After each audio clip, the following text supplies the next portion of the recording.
Merci, bonjour à tout le monde, merci d'être venu. Alors ce soir, vous voyez, vous veniez pour Michel Moati, mais en fait on est 4 à prendre la parole. Alors en fait, je vous explique comment on va procéder. Donc moi, je suis enseignante dans le master fiction, et le master fiction a invité Michel Moati pour parler de son dernier livre. Comme ce dernier livre a eu des rapports difficiles avec la justice, on a décidé d'inviter 2 historiens du droit, donc mes collègues Guilhem et Clémentine, pour apporter un éclairage juridique sur ces questions délicates. Donc le livre dont on va parler ce soir, c'est Rapport sur Nordal L. Notre invité, Michel Moati, c'est un écrivain de polar, thriller historique. Depuis maintenant une dizaine d'années, tu as sorti un certain nombre de romans, dont certains ont été primés. Polar historique, mais le dernier en date, c'est donc Rapport sur Nordal L, qui n'est pas un polar historique, mais qui est bien ancré dans une affaire que vous connaissez tous, l'affaire de la petite Maëlys.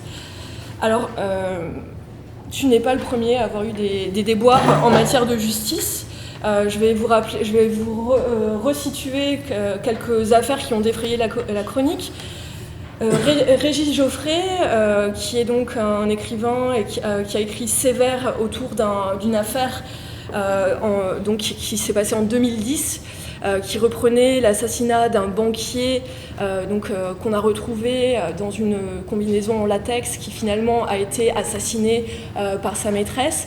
Donc cette affaire qui a vraiment défrayé la chronique a été reprise dans le roman Sévère, sauf que la famille du banquier a porté plainte pour atteinte à la vie privée, et puis finalement la famille s'est rétractée. Cette série a eu moins de chance. La série que vous avez sous les yeux, qui s'appelle Intime Conviction, c'était une série télé diffusée sur Arte et qui reprenait l'affaire d'un médecin accusé pour l'assassinat de sa femme. Ce médecin, le docteur Muller, avait, juste avant avant la diffusion de la série, avait été innocenté. La famille a porté plainte et Arte a dû arrêter sa diffusion. Et maintenant, on va en venir à Michel, qui, avec ce roman, un ami de la famille, a dû, lui aussi, arrêter la diffusion. Alors, on est en 2018, c'est bien ça, donc pas très longtemps après les faits. Le roman est prêt, et pourtant, il ne verra jamais le jour sous cette version-là.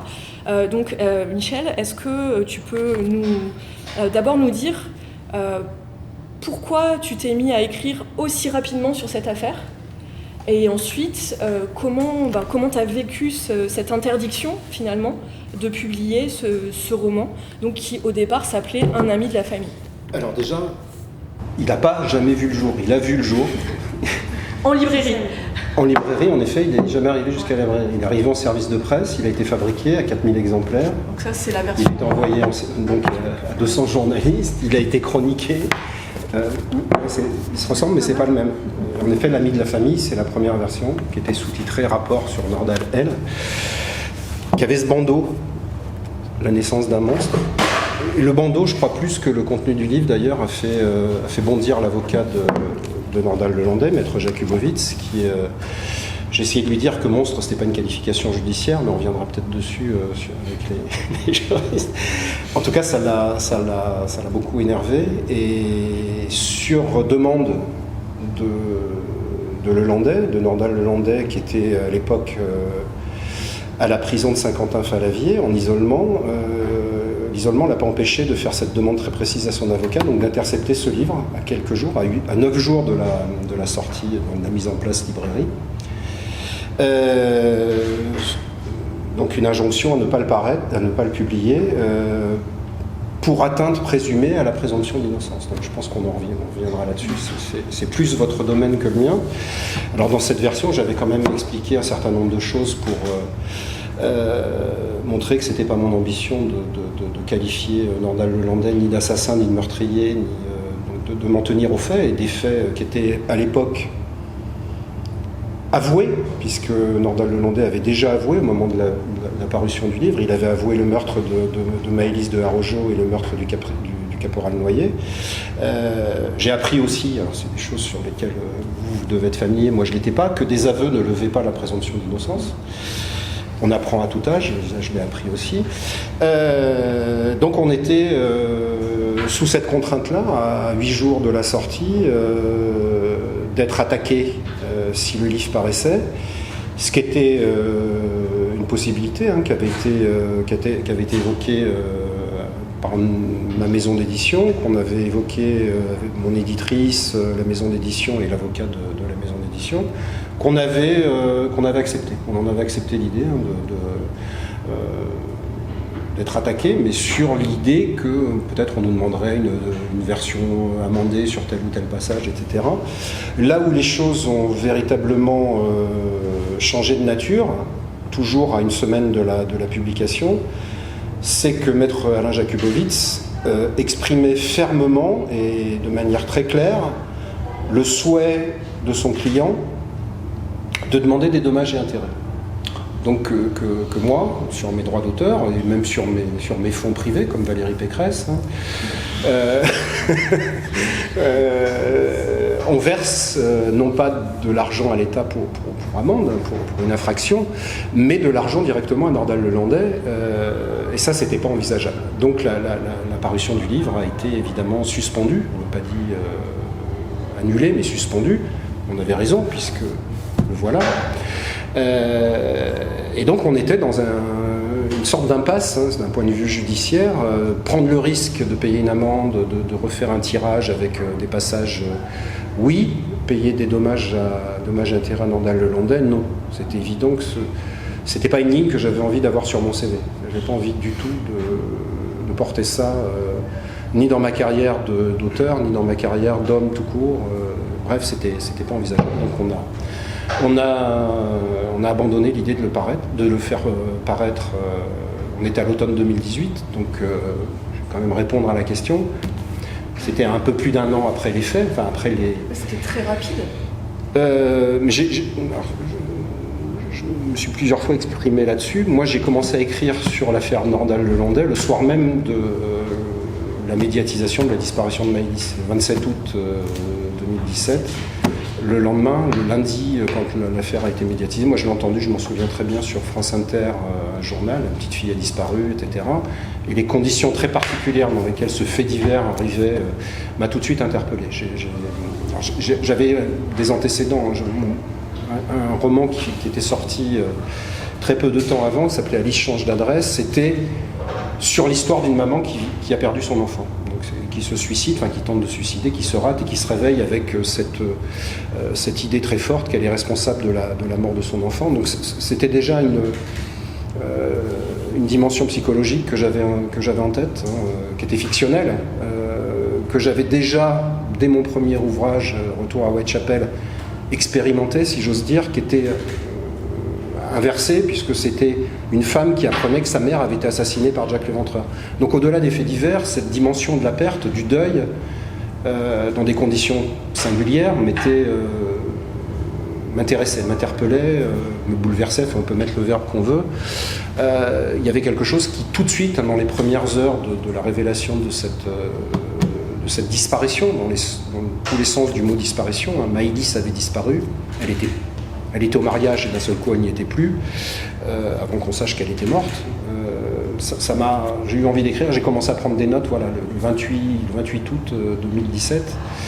Et donc j'ai travaillé un peu moins d'1 an, puisqu'on a commencé à l'envoyer en fabrication, enfin le cheminement classique d'un livre.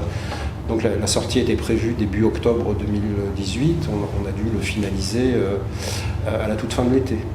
Donc j'ai travaillé 1 an sur cette première version du rapport sur Nordal L. D'accord, ok. Donc c'était un intérêt bien avant la dimension sensationnelle que l'affaire a prise ensuite. Alors pour moi, elle était sensationnelle déjà par le contexte. La cohabitation de cette disparition d'une petite fille dans un contexte de noces, je ne sais pas si vous avez vu les images, il y en a eu peu, mais il y en a quand même eu, de ce fameux mariage à Pont de Beauvoisin, qui est un mariage, d'abord c'était la fin de l'été, il y avait cette atmosphère de nuits d'été, les mariés avaient organisé tout un décor avec des bottes de paille, enfin, ça avait un côté très champêtre et très moisson d'autrefois, enfin, très joyeux, il y avait des drapeaux partout, enfin, c'était une atmosphère vraiment de fête et de joie. Et d'un seul coup, dans cette atmosphère-là, vient cohabiter quelque chose qui n'avait rien à y faire, qui est la disparition d'une fillette de 9 ans, qu'on ne retrouve pas, qui passe tout de suite dans la rubrique fédive, dans la rubrique enlèvement, dans la rubrique macabre. Donc j'ai trouvé ça déjà, la dimension spectaculaire, pour moi, elle était là. Elle était là par ce contraste fort qu'il y avait dans ce début de récit, hein, qui, moi, m'a touché. Pour le dire bêtement, mais c'est vrai. Oui, bien sûr. Ok, on va peut-être revenir maintenant avec Guillaume et Clémentine sur les raisons juridiques qui ont conduit à l'interdiction de la première version du livre. Donc, est-ce que vous pouvez nous expliquer concrètement, en fait, comment l'avocat de Nordal-Lelandais a pu avoir la main sur cette interdiction, sur de la première version? Clémentine. Vas-y. Alors, Monsieur Moati, vous avez parlé des pressions que vous avez subies en 2018, en fait, via l'avocat Maître Alain Jakubowicz. J'avais envie de dire, en fait, je pensais dans ma tête, mais vous me contredirez si vous pensez l'inverse, mais il me semble que c'était un mal pour un bien, finalement, puisque vous dites dans l'avant-propos que ça vous a permis de faire une version enrichie de l'ouvrage, finalement, une version mise à jour de l'ouvrage, et en fait, dans l'avant-propos, voilà, vous précisez bien, vous expliquez bien comment ça s'est passé. Alors, en dehors peut-être de la présomption d'innocence, la question de la présomption d'innocence ici, on peut considérer que l'affaire était pendante devant la justice, c'est-à-dire qu'elle n'avait pas été tranchée. Donc, on peut considérer que même s'il y avait médiatisation, alors bien sûr, ça c'est au juge de trancher après, hein, mais même s'il y a eu médiatisation, on peut considérer que ça aurait pu avoir une influence sur le déroulement du procès. Donc la question se considère tout à fait. Peut-être pouvait-il y avoir aussi, d'un autre point de vue, la question de la vie privée, enfin de l'atteinte à la vie privée, voire de la diffamation. Je ne sais pas exactement ce que vous a dit à l'époque Maître Alain Jakubowicz, mais les deux pouvaient se considérer, et notamment, même si effectivement vous l'avez dit, c'est pas un qualificatif judiciaire, la naissance d'un monstre, effectivement la diffamation aurait pu se jouer peut-être sur ce qualificatif qui est tombé, me semble-t-il, dans cette nouvelle publication. Et puis, comme vous expliquez en fait très bien dans l'avant-propos, vous avez, pour la réalisation de ce livre, vous avez utilisé en fait, vous êtes entré en correspondance, vous avez utilisé le témoignage de la famille, de la mère de la petite Maëlys, et donc en fait on peut considérer que de ce point de vue-là, par exemple l'atteinte à la vie privée, généralement, si on prend par exemple le droit pénal et les cours d'assises, pour prendre ce parallèle, cette analogie, on sait que dans les cours d'assises, on peut demander, dans certains cas un petit peu particuliers, quand par exemple l'ordre public peut être affecté ou quand il y a un crime un peu sordide, on peut demander le huis clos. Et généralement c'est la victime qui le demande. Là en l'occurrence ici, puisque la famille a participé, je dirais activement, hein, vous me corrigerez peut-être, à enrichir finalement votre description de l'affaire, la vie privée, l'atteinte à la vie privée, elle est nettement moins caractérisée qu'elle pouvait l'être par exemple en 2018. Et bien sûr, l'atteinte à la présomption d'innocence, maintenant c'est terminé, la justice a été faite, si j'ose dire. Donc de ce point de vue-là, il y a peut-être toujours un risque de plainte, hein, c'est une des questions que tu nous avais demandé, parce que le risque existe toujours.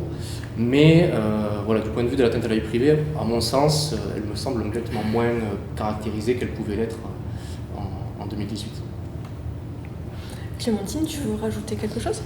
Non, simplement, effectivement, c'est toujours un peu compliqué quand on prend des personnes un peu connues, des événements médiatisés, on se dit qu'est-ce que je risque finalement à en parler, mais oui, il y a la présomption d'innocence, parce que quand l'affaire n'a pas été tranchée, même s'il a avoué, effectivement, il faut qu'il y ait une décision judiciaire. D'ailleurs, même s'il a avoué, la décision judiciaire n'est pas forcément basée sur les aveux. Hein.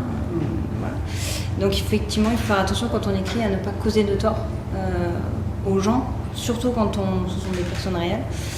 Et donc après, sur ce domaine-là, il y en a des décisions de justice, mais il n'y en a pas beaucoup, parce qu'en général, eh bien, on fait comme pour votre première version, on fait des protocoles transactionnels, soit on paye, ce que vous avez demandé Nordal pour éviter la parution, soit effectivement on diffère la parution, et voilà, et donc il n'y a pas de décision de justice sur ces cas-là.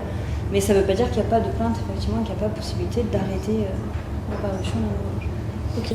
Mais alors, en fait, moi, je vais me faire le relais d'étudiants qui sont toujours étonnés qu'on puisse aussi facilement s'emparer d'un fait divers pour en faire un livre. Autrement dit, en fait, ça les étonne qu'un fait divers devienne de la fiction aussi facilement. Donc, moi, la question que j'ai envie de vous poser à tous les deux, c'est est-ce qu'un auteur peut écrire sur tout, et est-ce qu'on a techniquement le droit de transformer un fait divers en fiction?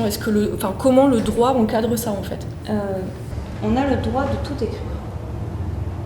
Ça, c'est la liberté d'expression en fait. Non mais. Je peux qu'abonder. On a le droit de tout écrire. C'est. Enfin, peut-être que. Non, mais j'applaudis, c'est tout. Ça ne veut pas dire qu'il n'y a pas un après. Il n'y a pas un après, voilà. Après, il faut. La liberté qu'on a s'arrête là où commence celle d'autrui. Ça, c'est le deuxième principe de base. Ce qui fait que du coup, on peut tout écrire, mais il faut considérer les torts potentiels qu'on va faire aux autres. Et donc, si on écrit sur des personnes réelles, là, automatiquement, on va tomber sur la vie privée, la présomption d'innocence, ce genre de choses. Donc, on peut écrire sur tout. Il faut en assumer les conséquences, potentiellement. Et après, il y a des techniques, on change les noms, on change les lieux, on change les époques. On peut faire un fait divers et puis le mettre au XIXe siècle, histoire que ça soit pas... Voilà, et dans ce cas-là, on se protège de tout ça. Mais oui, on peut écrire sur tout. La liberté, elle est totale. Par exemple, pour le docteur Muller, c'est ce qui s'était passé. Les noms avaient été changés et pourtant, ça n'a pas empêché que la série soit interdite, en fait. Alors, quand c'est trop proche, il faut que les noms soient changés au point qu'une personne qui ne connaît pas ne puisse même pas faire le rapprochement. Voilà. Il faut vraiment que c'est... Alors, c'est encadré sans être encadré, en fait, parce qu'il n'y a pas de règle juridique précise. Mais c'est ce qui ressort des jurisprudences, c'est ce qui ressort des accords et des éditeurs qui connaissent un peu les choses aussi. D'accord. Et en fait, on voit bien aussi que ce qui pose le plus problème, c'est la proximité de l'affaire. L'affaire Maëlys, elle était en cours. L'affaire Muller, elle venait de se passer. Donc ça, c'est vraiment ce qui rend sensible ces écritures fictionnelles. Du coup, Michel, avant d'écrire sur l'affaire Maëlys, tu as écrit sur des affaires anciennes. Est-ce que tu peux nous parler un peu de tes procédés d'écriture et ce qui a changé en fait? Parce que, par exemple, ton premier livre, c'était sur l'affaire sur Jack l'Éventreur. Donc un fait divers réel, mais qui s'est passé en 1888. Il me semble que c'est un livre qui est extrêmement documenté, comme peut l'être le livre sur l'affaire Maëlys. Et en même temps, je pense qu'en termes d'écriture, c'était pas du tout le même travail. Je dirais pas ça. Moi, je dirais que ces deux livres, mis à part les 140 ans qui séparent les deux affaires, sont très proches l'un de l'autre en matière de conception, de création d'un récit qui oscille entre la fiction et la réalité. L'affaire de Jack l'Éventreur, telle que je la traite dans ce roman qui était présenté quand il était réédité chez Pocket, par exemple, ils avaient mis le roman enquête sur Jack l'Éventreur, qui est un terme que moi, je n'osais pas employer, enfin, j'avais même pas... Je préférais ça qu'exofiction, par exemple, qui me semblait un terme compliqué pour... Moi, ça m'allait parce que ça correspondait à ce que j'avais fait, c'est-à-dire prendre absolument tout le matériau historique de l'époque, tous les témoignages, tous les documents judiciaires, médicaux, policiers, etc. de l'affaire, donc de rebâtir l'époque dans laquelle cette affaire est intervenue, mais d'inventer un personnage là qui à 100% fictionnel, qui est la fille de la dernière victime de Jack l'Éventreur, qui n'a jamais existé. Elle n'a pas eu de fille, Mary-Jane Kelly n'a pas eu d'enfant, pour nous raconter l'histoire. Mais ce qu'elle raconte, mis à part sa propre existence, est vrai. Et au point que quand ce livre, celui-ci, le premier, est sorti, j'avais donné plusieurs interviews, les journaux étaient très intéressés par l'idée que le livre ne sortait pas, c'est ça qui faisait le buzz finalement. Moi je suis un peu embêté de vous parler d'un livre qui n'existe pas.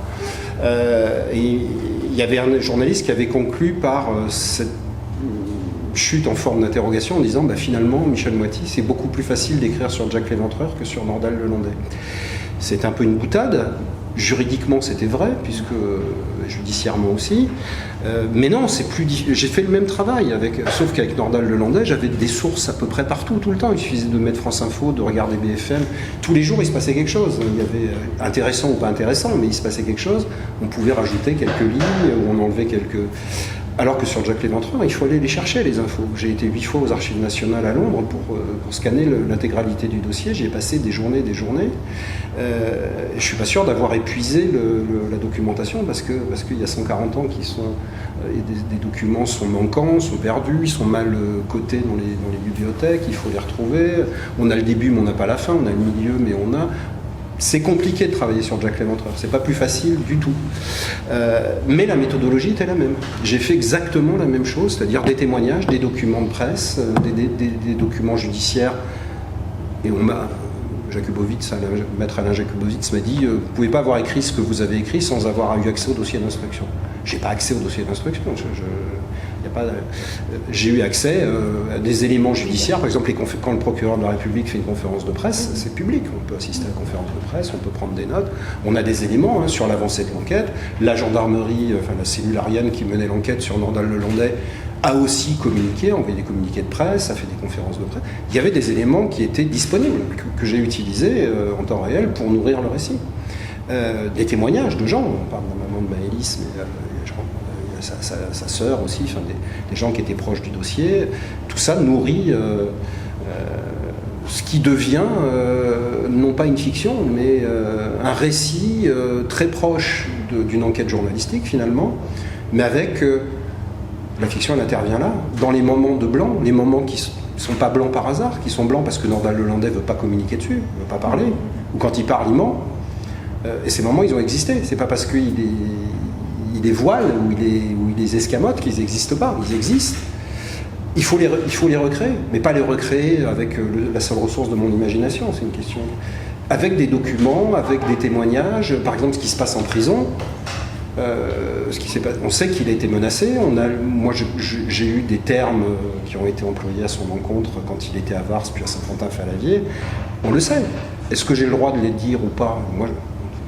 Moi, j'ai estimé que j'avais le droit de dire ce qui se passait entre des détenus et Nordal Lelandais, pourquoi il a été mis à l'isolement, pourquoi il a été envoyé de Saint-Quentin-Fallavier à Bron-Vinatier dans un hôpital psychiatrique. C'est pas seulement parce qu'il était... Il n'est ni psychotique, ni psychopathe. Les experts sont formels là-dessus. Ce type est, dans la mesure où ce qu'il a fait est là, c'est pas un fou. Contrairement à ce que le vulgus pourrait dire, c'est pas un fou. Donc il n'avait pas grand-chose à faire au Vinatier, si ce n'est d'être mis à l'abri de menaces sur son intégrité physique par des co-détenus, et il a été menacé de mort, il a été agressé plusieurs fois, etc.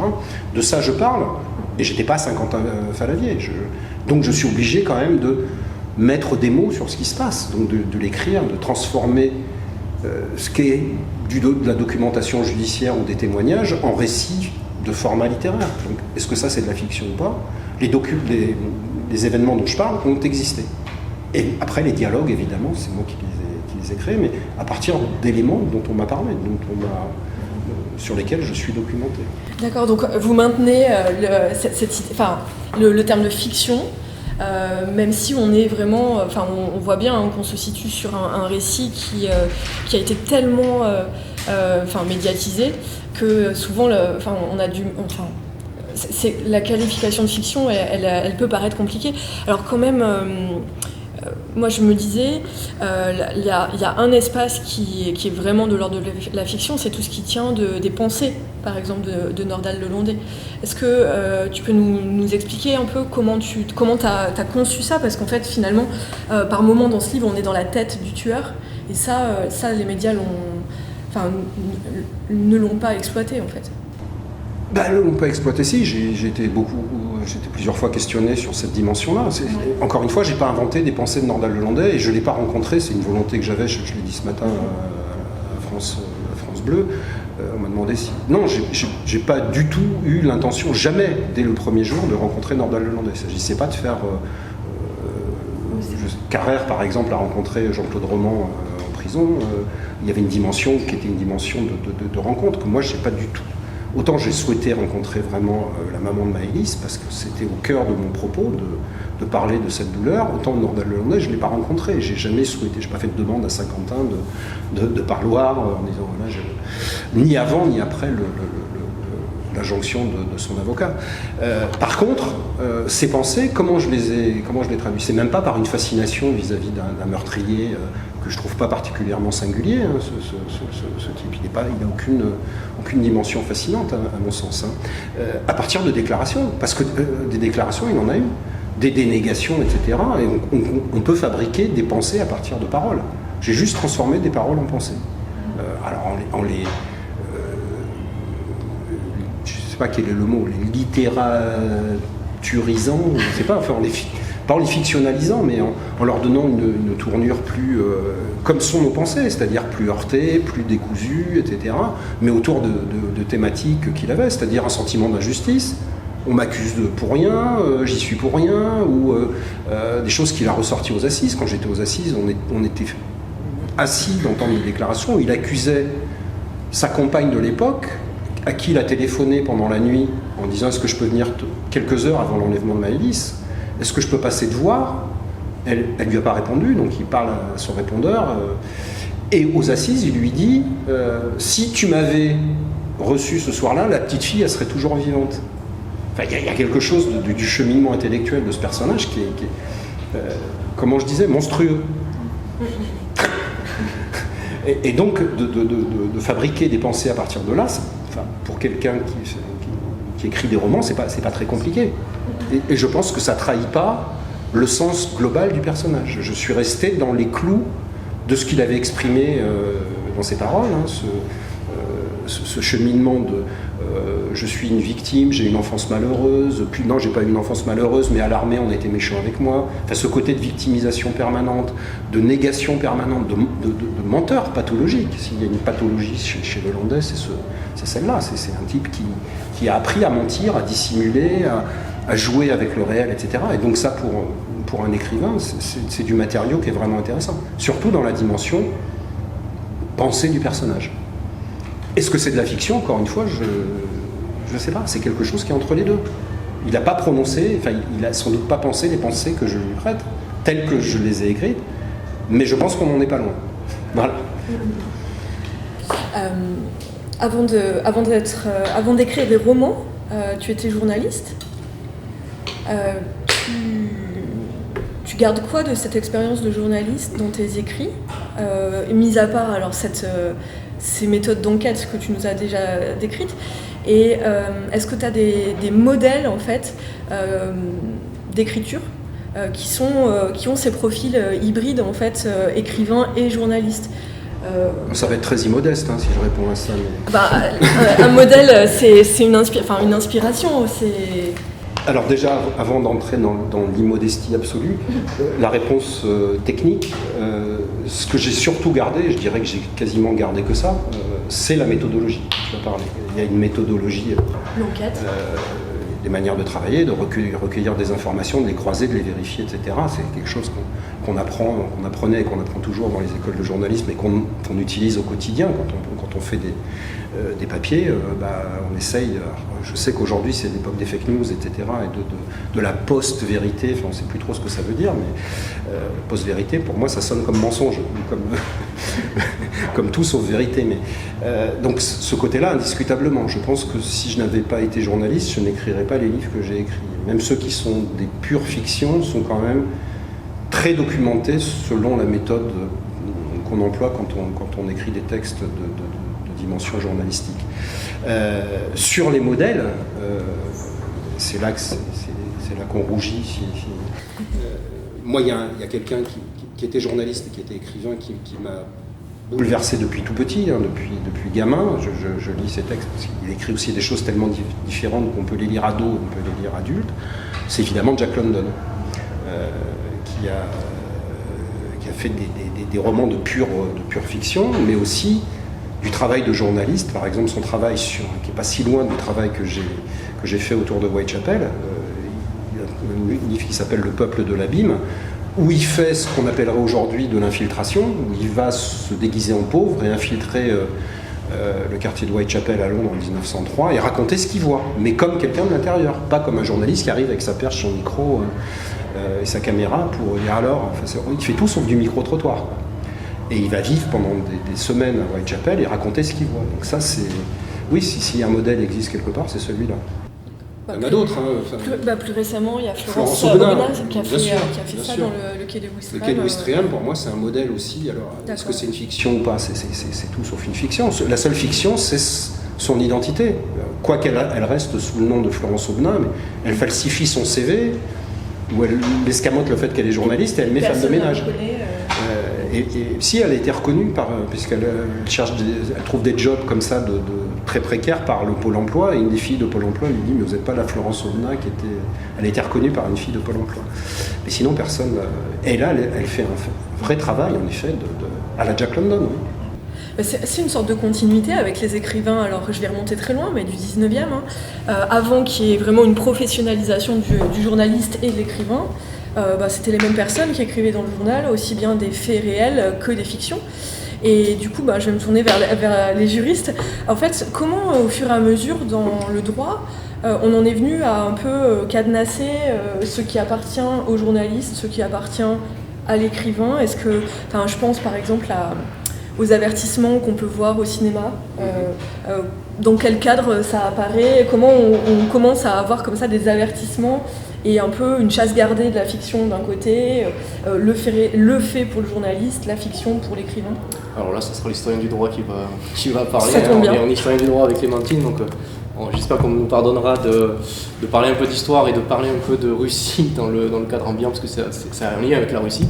Je pense que tout le monde connaît les dernières années des Romanov, l'influence du moine Raspoutine sur la famille impériale, notamment sur le couple impérial, le fils de l'empereur qui était hémophile, qui avait une santé assez fragile, donc on lui prêtait des pouvoirs quasi surnaturels, à tel point que en fait, ça a exaspéré à l'époque l'entourage de la famille impériale, et notamment le prince Yusupov, cet aristocrate russe, qui va mener une conjuration pour supprimer Raspoutine. Alors, peut-être que vous connaissez les circonstances, c'est terrible. D'abord, on l'empoisonne, ça marche pas. On lui tire dessus, ça marche pas. Donc, on finit par le noyer. Et alors, pourquoi est-ce que je vous parle de Raspoutine et de la Russie? Parce que Raspoutine, en fait, Yusupov a été condamné à l'exil. Il va trouver place à Paris. En fait, dans les années 20, il va se mettre à écrire. Et il va écrire, en fait, notamment un livre qui s'appelle La fin de Raspoutine, dans lequel il indique comment, en fait, il en est venu à tuer, il décrit les circonstances, etc., comment il en est venu à tuer Raspoutine.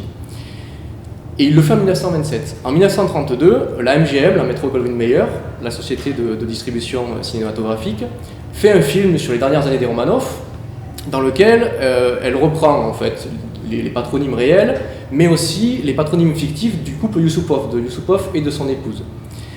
Et le problème, c'est que les faits tels que Yusupov nous les a indiqués en fait, dans cette espèce de confession-mémoire, sont des faits politiques. C'est finalement un motif politique qui l'aurait fait assassiner Raspoutine. Sauf qu'en fait, dans le film, qu'est-ce qui se passe? Les metteurs en scène et le film laissent supposer, suggèrent fortement au public que la mort de Raspoutine n'est pas due à un motif politique, mais qu'elle est due à un motif personnel, à une vengeance, puisqu'elle suggère en fait que Raspoutine, qui est connu aussi, qui était connu pour on va dire une vie sexuelle assez débridée, aurait violé en fait la femme de Yusupov. Donc, que se passe-t-il?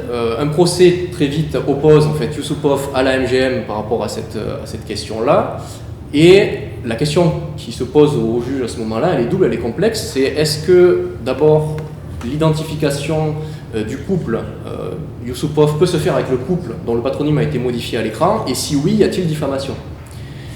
Et en fait, que s'est-il passé? Il n'y a pas eu de sentence, d'accord? Le juge n'a pas tranché le litige, sauf qu'on est arrivé en fait à une solution intermédiaire, c'est-à-dire que les parties se sont mis d'accord pour une réparation à l'amiable, de manière plus discrète qu'une sentence officielle. Et vous allez me dire pourquoi, s'il n'y a pas eu de sentence, pourquoi est-ce qu'on cite toujours cet arrêt, qui est un arrêt de 1934, du tribunal de Londres? Parce qu'en fait, le juge, à l'époque, a dit très clairement, en fait, à la société, à la MGM, vous auriez dû faire comme on le fait déjà dans les romans, c'est-à-dire indiquer que tout ceci n'est qu'une fiction et que, en réalité, tout élément qui rappellerait des faits réels ne serait que purement fortuit. Donc cette fameuse, ce qu'on appelle un disclaimer, cette fameuse formule qu'on retrouve beaucoup dans les œuvres de fiction cinématographiques, dans les jeux vidéo, etc., d'origine dans le monde anglo-saxon. Donc ça vient de cette époque, en fait, quand cette fameuse formule qu'on retrouve beaucoup au cinéma, voilà, quand vous la verrez, vous penserez à Yusupov, à Romanov, à Rasputin et aux années 30. D'accord, ça vient du roman et c'est repris au cinéma à partir des années 30. Voilà, Okay. Ça existait déjà dans le roman, et en fait, la fiction romanesque se préservait déjà via cette formule, et ça s'est fait également dans la fiction cinématographique. D'accord, ok. Et est-ce que, plus globalement, Michel, quand tu as commencé à écrire sur l'affaire, tu craignais d'avoir des problèmes. Est-ce qu'on peut parler d'une sorte de forme d'autocensure et surtout pour la deuxième version, en fait, après ce qui t'est arrivé, justement dans ce que, dans les risques pris par rapport au droit. Alors, là je parle sous le contrôle des deux juristes qui sont à bord. Là. Pour la deuxième version, absolument aucun, puisque le principe même c'était d'attendre le verdict d'assises et d'attendre éventuellement les 9 jours d'appel. D'accord, c'est vraiment s'en tenir au calendrier. Donc là, au niveau de la présomption d'innocence, l'affaire était réglée à partir du moment où le jugement était définitif, ce qui a été le cas puisque Alain Jakubowicz a annoncé le soir même du verdict qu'il ne faisait pas appel. Pour la petite histoire, je rentrais de Grenoble en TGV, j'ai écrit le dernier chapitre pendant les 3 heures et quelques de train, et le lendemain ça partait le chapitre final, puisque les autres étaient déjà prêts, ça partait en fabrication, en correction, en fabrication, etc. Donc j'avais zéro crainte. Tout à l'heure, vous laissiez supposer qu'une plainte, une poursuite peut toujours arriver. Pourquoi pas? Il peut toujours dire que je l'ai diffamé, que je lui ai prêté des pensées qui sont obscènes. À supposer que ce type n'est pas que des pensées obscènes, mais ça je ne l'ai pas écrit. Oui, mais attention, la question est celle de la mais je l'assume. On peut aller jusque-là. Sur la première version, bien évidemment que j'y ai pensé. Dans la première version de L'ami de la famille, j'ai écrit un long texte de préambule sur la présomption d'innocence. Alors, je me suis rappelé mes premières années de droit. J'ai ressorti les Dalloz qui étaient vieux, mais ça fait rien. Donc j'ai bricolé un truc. Sans beaucoup d'assistance parce que avec mon éditeur on est parti d'une constatation qui était très vraie, c'était que si on fait relire l'intégralité du bouquin par notre avocat dans un contexte comme celui-ci, il allait rester 11 pages. C'est que tout est suspect, tout est susceptible de laisser une porte ouverte à une poursuite judiciaire. Donc on fait lire, on fait valider, mais il va nous rester rien. Donc on n'a pas fait lire. Il y a des points quand même sur lesquels j'ai attiré l'avocat. On m'a fait lire le manuscrit, mais j'ai dit ça, est-ce que je peux sur les qualifications, par exemple. Par exemple, je dis à des moments que les médias s'embarrassent pas beaucoup moins que moi qui était dans mes angoisses de chaque virgule, chaque point-virgule, chaque adjectif. Par exemple, la qualification entre assassin et meurtrier, qui n'est pas la même chose. De mise en examen et de coupable, qui est encore moins la même chose. Les médias il y a 1000 et une exemples d'émissions en direct, y compris les enquêteurs, y compris des gens qui sont dans l'enquête, qui utilisent le mot coupable plein de fois alors qu'on est encore en pleine instruction. Mais pour vous répondre complètement, comment ne pas être angoissé quand on écrit un bouquin sur une affaire qui est en pleine instruction, dont l'affaire était l'instruction était loin d'être close. Donc oui, bien évidemment. Mais encore une fois, je reviens à ce que je disais tout à l'heure, ça c'était assumé, on va dire. Mais les dommages et intérêts, non. Ça, moi, ma ligne rouge, elle était là, quoi. Ça, c'est une naïveté de ma part et sans doute de celle de mon éditeur, mais j'avais pas pensé une seconde que ce type pouvait nous demander de l'argent pour lui. Même les prisonniers ont des droits. Hein. Oui, bien sûr, bien sûr, bien sûr. Oui, puis c'était au terme de l'assise, il demandait, il vous aurait mis en procès et le juge aurait pu vous condamner, mais c'est pas lui. On n'est pas aux États-Unis, donc il n'y aurait pas eu de demande. Si vous me payez tant, vous pouvez publier. Ah non, sur une conciliation. Mais ça aurait été effectivement au terme d'un procès. Donc, je comprends tout à fait. Ouais. On attend, parce que de toute façon, effectivement, après le procès, une fois que la justice aura été faite, je pourrai publier. Ben non, on n'attend pas, j'ai pas attendu. C'est-à-dire que ce livre-là, celui-là, ils n'ont pas la même taille. Hein. Oui, j'allais dire, ils sont... Et j'en ai beaucoup enlevé de la première version, parce que des choses se sont naturellement périmées, sont devenues obsolètes, etc. Et il est beaucoup plus gros, il fait 100 pages de plus, et c'est un autre livre. Il y a énormément plus d'interventions de la maman, enfin, etc. Au-delà de la préface de la maman de Maëlys, elle intervient beaucoup plus dans le... C'est un autre livre. C'est ce que je disais tout à l'heure. Il y a le mal pour un bien, en fait. Oui, c'est ce que vous aviez dit tout à l'heure, bien sûr. Finalement. Entre-temps, il y a eu le procès Arthur Noyer, il y a eu deux cours d'assises. Il y a eu l'instruction aussi sur la fameuse affaire des petites cousines dans le Gard, etc., qui était au moment où, dans la première version, on n'avait que des éléments fragmentaires, hein, des images terribles d'agressions sexuelles qui n'ont jamais été diffusées qu'aux assises. Il n'y a pas eu de huis clos, en effet, aux assises. Même les parents des petites cousines auraient pu demander un huis clos, parce que là, si l'intimité veut dire quelque chose, c'est bien là, quoi. C'est quand même des agressions sexuelles sur des fillettes de 4 ans et 6 ans, filmées par le Landais, qui étaient dans son téléphone et qui ont été diffusées en cours d'assises. C'est quand même des images d'une violence inouïe. C'est bizarre qu'il n'ait pas mis le huis clos. Alors, les parents de Maëlys, je sais pourquoi, eux, ils voulaient que ça soit public, hein, au nom de la mémoire de leur fille. Ils savaient aussi, sans doute, que le Landais n'avouerait jamais le viol de Maëlys, donc que les détails les plus sordides n'apparaîtraient pas pendant le cours d'assises, mais ils voulaient la lumière absolue, qu'ils n'ont pas eu, de toute façon, puisque le Landais s'est tué.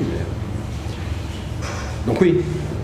Voilà, la question n'est peut-être pas la même sur les deux versions du livre, mais je me suis posé la question les deux fois et elles ont été tranchées différemment. En tout cas, moi c'est sûr que cette histoire d'interdiction du premier livre, d'ailleurs dont l'éditeur, ton éditeur l'utilise aussi pour faire parler du livre, ça évoque quand même des formes de censure, et ça sera peut-être ma dernière question pour Guilhem et Clémentine. Est-ce qu'on peut parler d'une certaine forme de censure appliquée ici ? Parce que bien que la liberté d'expression soit garantie depuis 1881, on a quand même ici un texte qui a été interdit, en fait. Ouais. Alors, la censure, oui, mais la censure, c'est plutôt quelque chose d'étatique. Donc ça serait vraiment l'État qui interdirait. Voilà.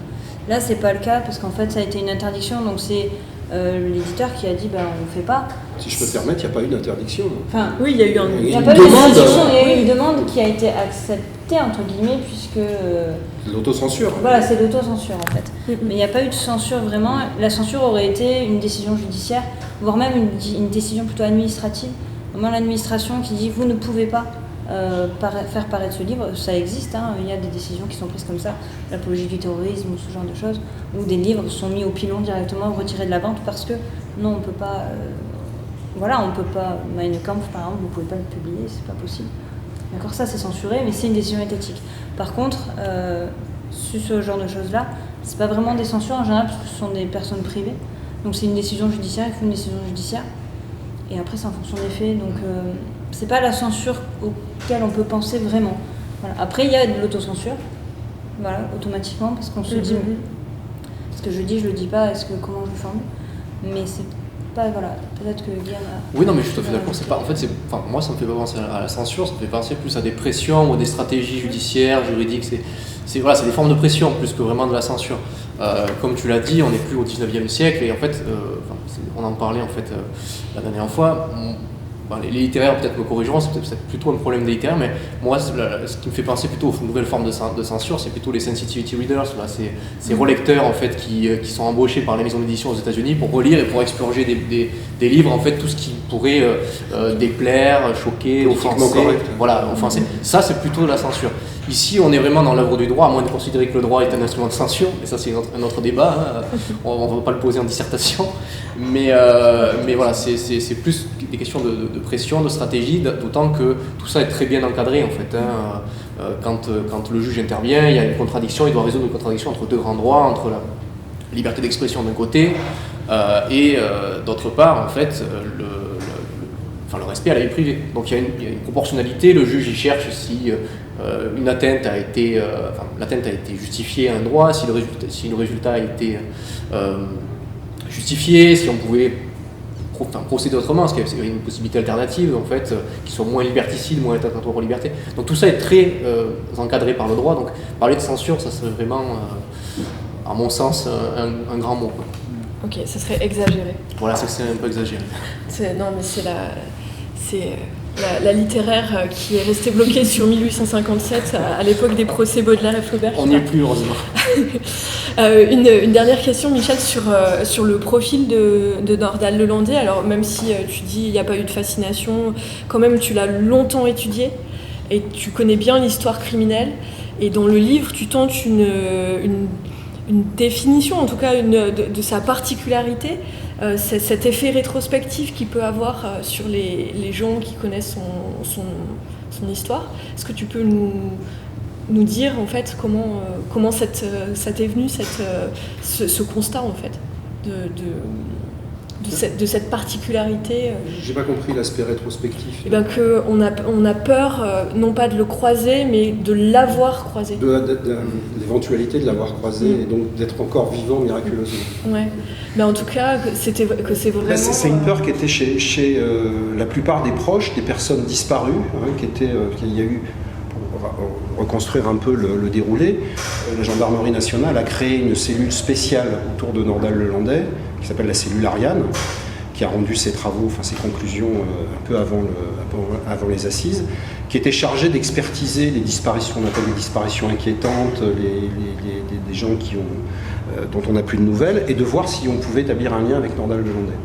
Et quand ils ont lancé la cellule Ariane, ils ont vu qu'il y a 10, 20, 30, ils sont arrivés jusqu'à un peu plus de 200 cas sur lesquels on pouvait mettre Lelandais. Donc certains étaient très médiatisés, hein, des gens qui, parce que pour des proximités géographiques, des croisements de routes entre le téléphone de Lelandais, etc. Et les gens ont tous, les proches de ces gens concernés, donc disparus, ont dit enfin on a quelque chose, on a une piste, puisqu'on est dans le brouillard absolu depuis des années. Mais en même temps, de se dire que c'est Lelandais, c'est la fin de la route, c'est la fin de l'histoire. Ça veut dire que si c'est Lelandais qui l'a croisé, c'est qu'il n'y a plus d'espoir. Donc c'est un espoir qui apparaît, on a enfin des nouvelles, des possibilités de savoir ce qui s'est passé. Mais si c'est la bonne piste, ça veut dire qu'il est mort, parce que Lelandais, il ne laisse personne derrière lui. Ce qui était extrapolé hein, d'une certaine manière, parce que Lelandais, finalement, il a fait que 2 morts. Hein. C'est même pas, pour le droit, c'est même pas un serial killer. C'est 3. Règles admises, et il en est qu'à 2. Parce qu'on l'a arrêté avant. C'est possible, c'est ce qu'on dit aussi. Donc du coup, il avait un CV finalement assez pauvre hein, pour ce que je dis dans le bouquin, c'est que c'était un épouvantail absolu. Enfin, Nordal Lelandais, c'est une espèce de fantôme qui effraie la France jusqu'aux assises. Il fallait voir le monde qu'il y avait en cour d'assises pour assister, pour pénétrer dans la salle d'audience, le public, enfin, vous le savez, le public a le droit d'assister au jury d'assises. Il y avait un monde considérable qui faisait la queue des heures et des heures pour entrevoir Lelandais derrière sa vitre blindée, avec le masque anti-Covid en plus. On ne voyait pas grand-chose de Lelandais, quoi, non, finalement. Mais cette fascination, elle était là, parce que oui, rétrospectivement, si on a croisé sa route et qu'on est encore vivant, c'est qu'on a une chance inouïe. Et ça, c'est sans doute une réputation qui est un peu usurpée finalement. Je disais que je suis pas fasciné je suis même pas fasciné par le côté. Il y a des tueurs en série qui ont un côté fascinant par la multitude de leurs actes, par l'ingéniosité qu'ils ont mis pour construire des scénarios pervers, donc qui peuvent, en tout cas chez des auteurs de romans policiers, qui peuvent avoir un côté, si ce n'est fascinant, en tout cas attractif. Le Landais n'est pas le cas. Si je devais le qualifier, c'est pas le sens de ta question, mais c'est un pauvre type, quoi. C'est vraiment un pauvre type. C'est un pauvre type meurtrier, mais ça n'enlève rien au côté minable presque la présidente de la cour d'assises lui dit, après les 2 jours qui étaient ce qu'on appelle les examens de personnalité, où il y a des experts qui viennent déposer, etc., 2 jours, c'est long, où on nous fait en long, en large ce qu'est, selon les experts, Nordal-Lelandais.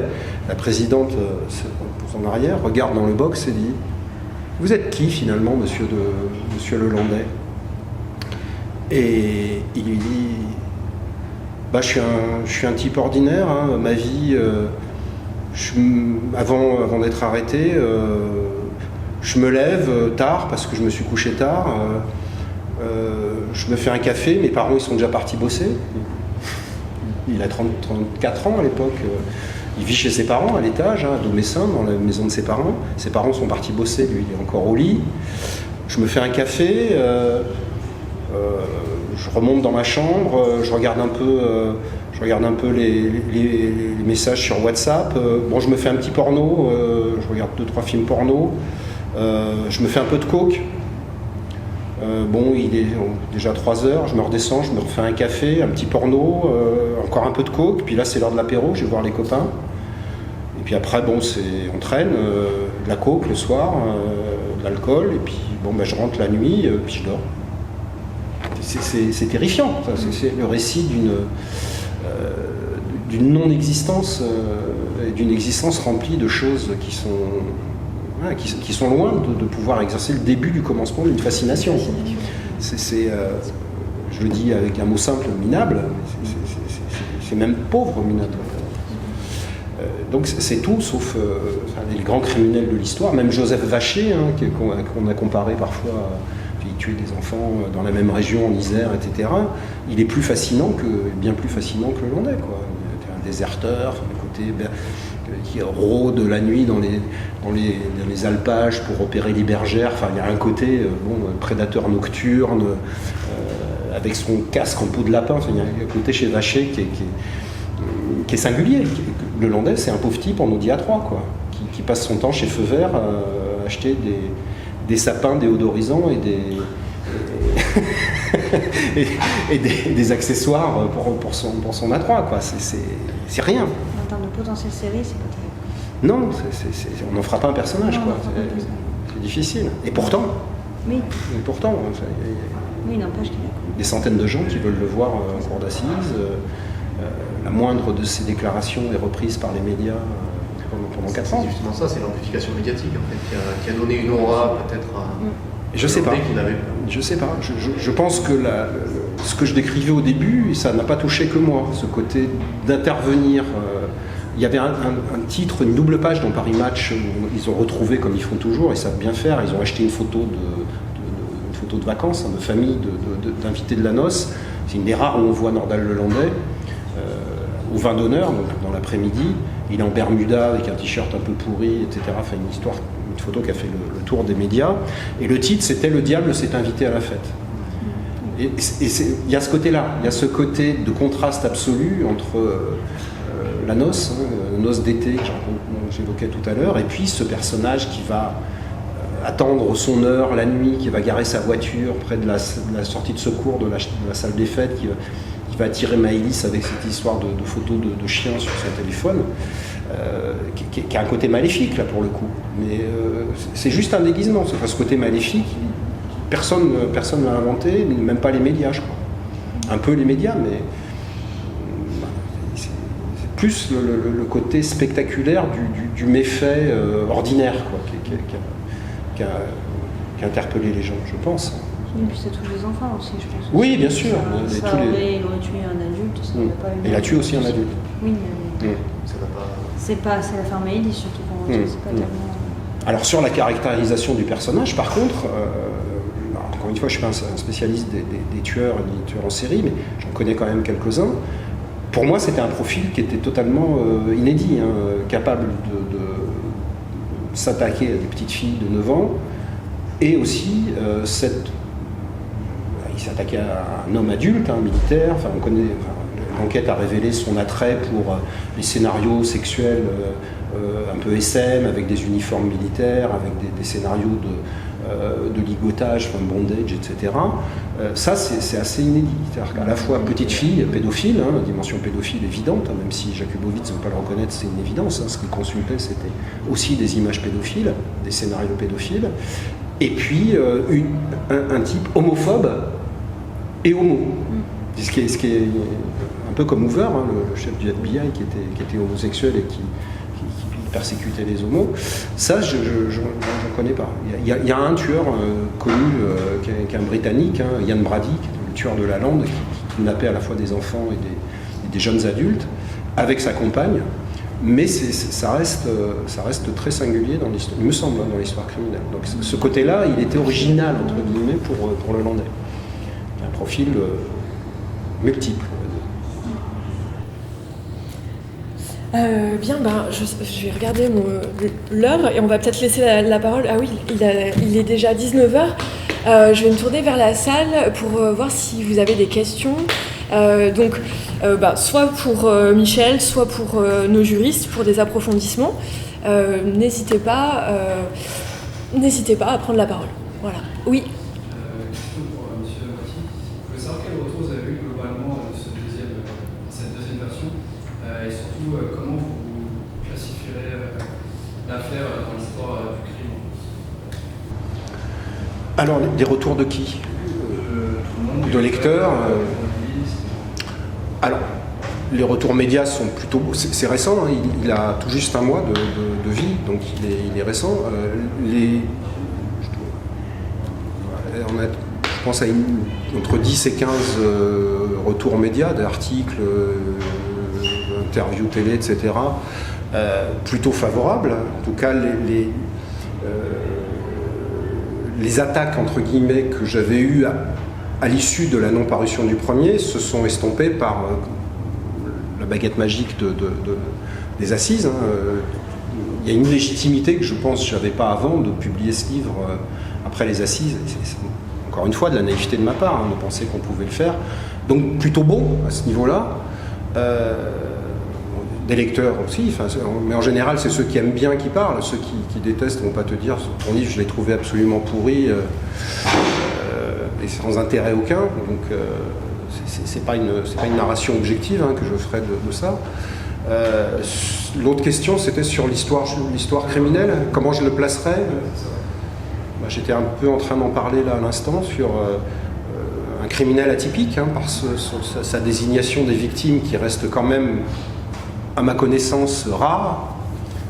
J'ai cité Ian Brady, c'est le seul qui me vient à l'esprit. Il y en a un autre aussi, un français, dans les années 80, il y a eu ce fameux Didier Gentil qui avait kidnappé, violé et assassiné une petite fille dans les Alpes de Haute-Provence avec un roman Gentil. Les deux sont passés en fait c'était Didier Gentil qui avait roman, c'était un berger un peu marginal, je ne sais pas si ça ne vous parle pas cette histoire-là, qui avait fait beaucoup de bruit parce qu'il avait assassiné une petite fille, un peu comme Maëlys, de cet âge-là, moins de 10 ans, dans des conditions absolument épouvantables.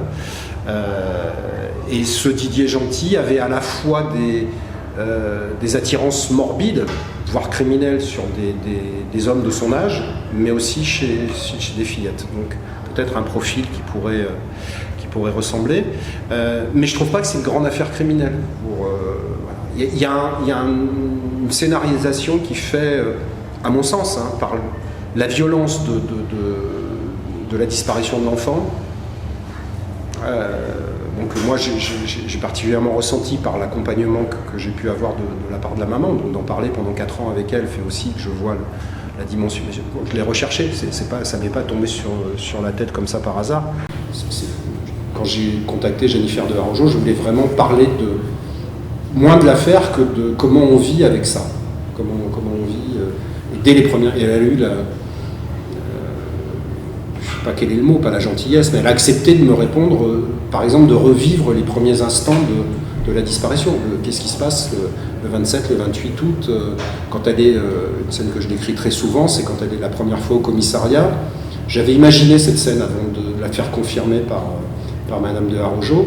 Quand on arrive dans un commissariat pour déclarer ou pour témoigner sur la disparition d'un enfant, une des premières choses qu'on voit dans les commissariats, Estelle Mouzin, etc., elles sont dans tous les commissariats, et je me suis imaginé que la première chose qu'elle voyait, c'était ça. Et je lui en ai parlé, et elle m'a dit, c'est exactement ça. Je me suis dit, Maëlys est là-dedans. Et moi, j'avais écrit Maëlys, quand j'avais commencé à prendre des notes en imaginant ce qu'elle pouvait penser. Je dis, Maëlys, c'est plus ma fille, c'est une petite fille disparue. C'est plus Maëlys ma fille, c'est Maëlys la petite fille disparue. Elle m'a dit, c'est exactement à ça que j'ai pensé.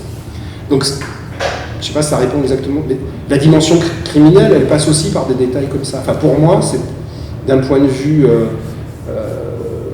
construction d'un récit proche de la réalité, ce sont des éléments qui sont très forts.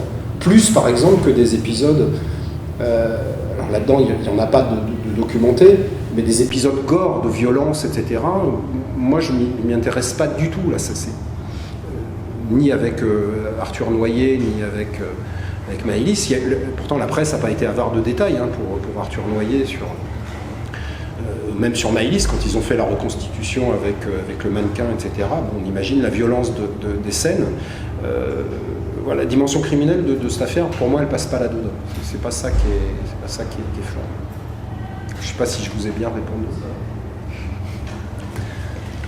Monsieur ? Oui, j'en ai 3 questions à vous poser. Une qui concerne le passé, une qui concerne l'avenir, et puis le lien entre les deux. Le bandeau que votre éditeur a mis sur votre ouvrage indique la naissance de monstres. Ah, c'est l'ancien bandeau. Celui-là. Est-ce que vous pouvez donner une date à laquelle serait né le monstre? Ça, c'est ma première question. Deuxième question qui fait le lien entre le passé et le futur. Vous avez dû avoir un éclairage pertinent sur la façon dont l'enquête avait été menée et dont l'institution judiciaire peut résoudre ces affaires-là. Est-ce que vous allez pouvoir être écouté par les enquêteurs, par les séances de formation, pour débriefer ce qui a bien marché, ce qui a mal marché dans cette affaire-là, pour les aider à améliorer la technique? Et troisième question, qui concerne uniquement l'avenir.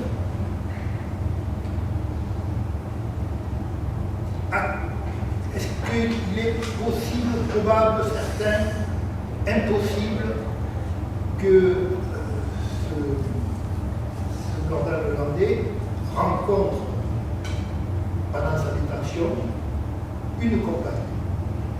On va commencer par la dernière parce que c'est la plus simple. C'est fait. Il a rencontré une femme en prison avec qui il a eu des parloirs familiaux, comme ça qu'on dit. C'est-à-dire, il a eu plusieurs week-ends de liberté surveillée dans un endroit, un appartement. Un parloir familial, c'est une sorte de studio.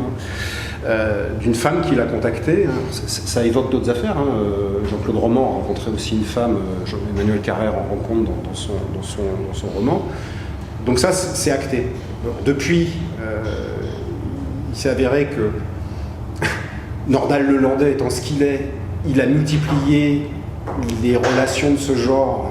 En tout cas, il a essayé d'avoir d'autres relations affectives avec d'autres femmes parce qu'il en tirait des avantages. La première, qui l'a beaucoup aidé, qui l'a même financièrement aidé, qui avait même projeté, ça a été dit aux assises, de prendre des cours de pilotage d'hélicoptère pour le faire évader de Saint-Quentin-Fallavier. Donc ça allait loin. Donc oui, il a eu des relations affectives avec une femme qui a rompu, elle, depuis. En aura-t-il d'autres? J'en sais rien. Je m'en fiche. Pas d'atteinte à la vie privée.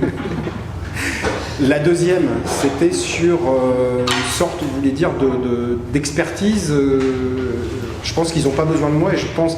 Alors je l'ai dit quand j'étais sur BFM, Yves Calvi m'a interrogé sur ce que je pensais en espérant peut-être que j'allais dire du mal sur moi j'ai dit le plus grand bien, je trouve que c'est surtout la gendarmerie, hein, pas que la cellule Ariane, hein, mais bonsoir. Les sections de recherche de la gendarmerie nationale ont fait un boulot considérable sur le Landais. Et s'il y a des bons points et des mauvais points attribués, je dirais que les mauvais points, ils vont surtout à certains médias qui ont fait un travail de désinformation, y compris peut-être des enquêteurs, qui aurait pu être dommageable. Ça n'a pas été, mais ça aurait pu l'être. Il y a eu des choses, on a vu des choses, pour ne pas le citer, je dirais CNews, par exemple, qui a sorti des choses qui ressemblaient à des scoops, mais des scoops qui avaient une durée de vie de 2 heures, c'est-à-dire que 2 heures après, c'était démenti, qui auraient pu troubler gravement l'affaire. Sur des témoignages, des caméras de surveillance qui n'ont jamais existé, enfin bon, des choses invraisemblables. Mais sur les enquêteurs, je pense qu'ils ont fait un boulot vraiment de fourmi. Dans le bouquin, j'utilise l'expression tapisserie de Bayeux. Vous voyez, ce grand travail du Moyen-Âge qui a dû durer des décennies à... Ils ont fait un travail de type tapisserie de Bayeux pour reconstituer ce qu'ils appellent le parcours de vie de le Landais sur plusieurs années, donc d'identifier presque chacun de ses mouvements, de retrouver chez les opérateurs téléphoniques les endroits où son téléphone avait bipé, etc. Donc, et l'acculer finalement, parce que c'est ça qui fait aussi la spécificité de le Landais, c'est qu'il n'avoue que ce dont il ne peut, là où il ne peut plus nier. Il n'est pas responsable du tout, il n'a jamais vu Maëlys. On dit il y a de l'ADN de Maëlys dans la voiture. Ah oui, mais parce qu'elle est montée chercher son ballon. Mais on vous voit sur la caméra de surveillance avec une petite fille. Ah, mais c'est pas une petite fille, c'est une femme. Mais où est cette femme? On ne saura jamais. On trouve du sang de Maëlys dans le coffre, on fait l'analyse ADN, c'est le sang de Maëlys. Il avoue. Il faut qu'il soit vraiment poussé. Sur le caporal Noyer, c'est pareil, hein, parce que l'affaire Maëlys permet de relance l'affaire Noyer qui est antérieure, et on identifie sa voiture, on identifie son parcours téléphonique, etc. Et il n'avoue que lorsqu'on lui confronte des preuves qui sont, comment dire, irréfragables, irréfutables. Donc ça c'est un côté terrifiant de Landais, mais les enquêteurs ont réussi à transcender tout ça, à aller être plus malins que lui. Alors ils ont eu de la chance, hein, des enquêteurs, des capitaines de gendarmerie a dit cette histoire d'ADN. 99 fois sur 100, dans le coffre, on ne le trouve pas, quoi. Il a fallu qu'on démonte, c'était des mois après, ils avaient déjà la voiture, ils l'avaient déjà démontée dans tous les sens, etc. Il y en a un qui a dit, on va quand même soulever le tapis de coffre, etc. Ils ont trouvé une goutte, ça a été projeté, c'est grand comme la moitié d'un ongle, hein, ce qu'ils ont trouvé sous 2 épaisseurs de moquette au fin fond du coffre. C'est une chance incroyable. Et sans cette demi-goutte de sang, il n'y a plus d'affaire. Ni Noyer, ni Maëlys. Il est en liberté. Enfin, en tout cas, il n'était pas là où il en est, il n'y avait pas d'aveu, il n'y avait rien. Votre première question, c'est sur le bandeau. Qu'en est un monstre? Ce monstre-là? Je ne sais pas. Je vais vous avouer que je ne sais pas, parce que les enquêteurs, enfin les experts psychologues ont dit aux assises, hein, devant la cour d'assises, qu'eux-mêmes ne savaient pas. Ils ne savaient pas quand était né ce monstre, mais comment devient Nordal Lelandais. C'est un mystère. Il y en a qui sont faciles à caractériser, hein, des pervers narcissiques, machin, psychotiques, psychopathes. Il y a des tas de qualificatifs que les psychologues et les psychiatres emploient. Sur le Landais, il sèche un peu, et moi aussi. Et moi qui ne suis pas spécialiste des profils criminels, des profils psychologiques criminels, je ne sais pas. Et pour tout vous avouer, un auteur fait beaucoup de choses dans un livre. Hein. Il écrit, en général, s'il n'a pas un nègre à sa disposition, il écrit tout ce qu'il y a à l'intérieur. La 4e de couverture et le bandeau, c'est jamais l'auteur, c'est l'éditeur qui le fait. Et en l'occurrence, Naissance d'un monstre, aussi préjudiciable que ça a été, c'est pas moi. C'est pas de ma faute. C'est une idée de l'éditeur. Alors, est-ce qu'on peut revenir sur l'autre, par contre? Parce que sur les bandeaux, c'est intéressant aussi, parce que quand j'étais chez Yves Calvi, la première question, il m'a dit c'est quand même pas mal de la publicité, là, votre histoire, le livre que Nordal Lelandais, vous y allez pas avec le dos de la cuillère, c'est une super bonne pub, finalement. Je dis, mais attendez, sur le bandeau de 4e, on a mis un extrait de la lettre recommandée. c'est pas un argument publicitaire, c'est ça que je veux dire. C'est que c'est écrit noir sur blanc. Monsieur Nordal-Lelandais, dont je suis l'avocat, a été informé que votre maison d'édition s'apprête à publier un ouvrage écrit par monsieur Michel Moiti. Mon client m'a donné pour instruction de saisir la juridiction compétente aux fins de solliciter l'interdiction judiciaire de la publication de cet ouvrage. Si Nordal-Lelandais veut être mon chargé de com, allez-y, il y est. Moi je dis oui, il n'y a pas de problème, mais j'invente pas un bandeau là pour le coup. Et là j'étais 100% d'accord avec l'idée que oui, ça attire l'attention, mais malheureusement, je suis bien payé, ou plutôt pas bien payé du tout, puisqu'on en a pilonné 4000 avant de pouvoir sortir celui-ci avec les bandeaux. Donc voilà, les bandeaux, c'est un peu compliqué aussi, c'est une histoire qui n'est pas qu'une histoire littéraire. Donc je ne vous ai pas complètement répondu parce qu'il y a des questions dont j'ignore vraiment. Je ne sais pas quand il est né. Même sa mère, hein, Madame Lelandais, mère, ne sait pas quand il y a eu quelque chose qui a basculé dans sa vie. Lui, il dit que c'est son renvoi de l'armée. Sa version à lui, il s'est fait virer de l'armée, il ne s'est pas fait virer pour rien non plus. Il s'est fait virer parce qu'il était en poste en Guyane, il était chargé d'une surveillance nocturne, enfin d'un guet, je ne sais pas comment, sentinelle, et son chef, son sergent, l'a trouvé endormi avec un mégot de pétard à côté. Donc il a fumé du shit pendant toute la soirée, il s'est endormi et il ne montait plus la garde. Donc il a eu des soucis avec l'armée. Il a été viré P4 parce que c'est la grande muette et qu'on n'a pas voulu faire trop de buzz autour du fait que des soldats se droguent. C'est sa version à lui. Quand on m'a viré de l'armée, j'ai perdu confiance en moi, machin, j'avais une grande image de l'armée, maintenant j'en ai plus, et qui s'est détruit.